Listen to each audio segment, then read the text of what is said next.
Hello there, welcome to Ethio-Hahu tutorial.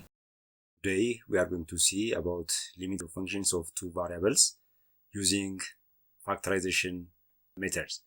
In the last class we have seen about limits of functions of two variables by direct substitution. But today we are going to see limits of functions using factorization methods. In some situations, substitution is not applicable. In such cases, we have to factorize and eliminate the term that creates a problem in the evaluation. Example, evaluate the following limits using factorization.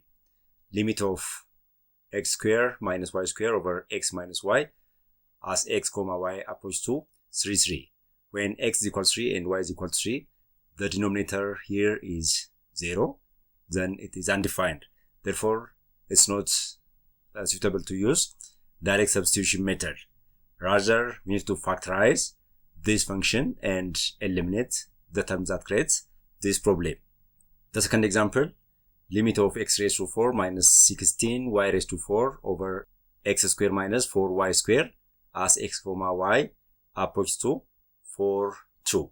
When x is equal to 4, 4 squared 16 minus y2, 2 squared 4, 4 times 4, 16, 16 minus 16, 0. Again, the denominator is here 0.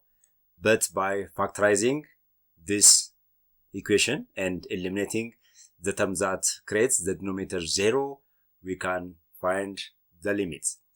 Let's do the first problem. Limit of x squared minus y squared over x minus y as x comma y approaches to 0, 0. To find this limit, x squared minus y squared is equal to simply x minus y into x plus y, difference of two squares.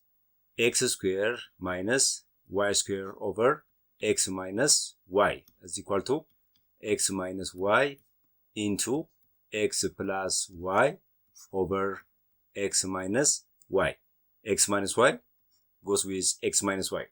Therefore, x squared minus y squared over x minus y is equal to simply x plus y. Now, limit of x squared minus y squared over x minus y as x comma y approaches to 3, 3 is equal to limit of x plus y as x comma y approaches to 3, 3. This is equal to simply 3 plus 3 is equal to 6. The limit of this x squared minus y squared over x minus y as x comma y approaches to 3, 3 is equal to 6. Therefore, limit of x squared minus y squared over x minus y as x comma y approaches to 3, 3 is equal to 6. The next exercise, x raised to 4 minus 16 y raised to 4. This is equal to x squared minus 4 y squared squared. Because 4 squared is 16, y squared squared is y raised to 4.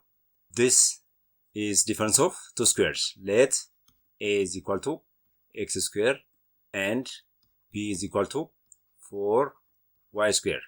Therefore, x raised to 4 minus 16 y raised to 4 is equal to x squared is a squared minus 4y squared is b squared.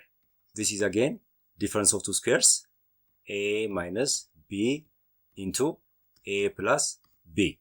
Thus, x raised to 4 minus 16 y raised to 4 over x squared minus 4y squared. This is equal to x raised to 4 minus 16 y raised to 4 is a squared minus b squared. That is a minus b into a plus b over x squared is a minus 4y squared is b. A minus b goes with a minus b.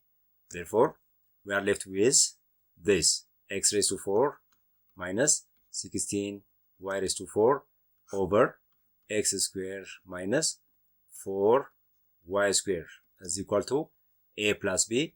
A is x squared plus b is 4y squared. Now, limit of x raised to 4 minus 16y raised to 4 over x squared minus 4y squared as x comma y approach to 4 comma 2 is equal to limit of x comma y approach to 4 comma 2 of x squared plus 4y squared. There is no undefined term here. Simply substitute for x 4 and y 2. 4 squared plus 4 times y is 2 squared. This is equal to 16 plus 4 times 2 squared is 4. 4 times 4, 16. This is equal to 32.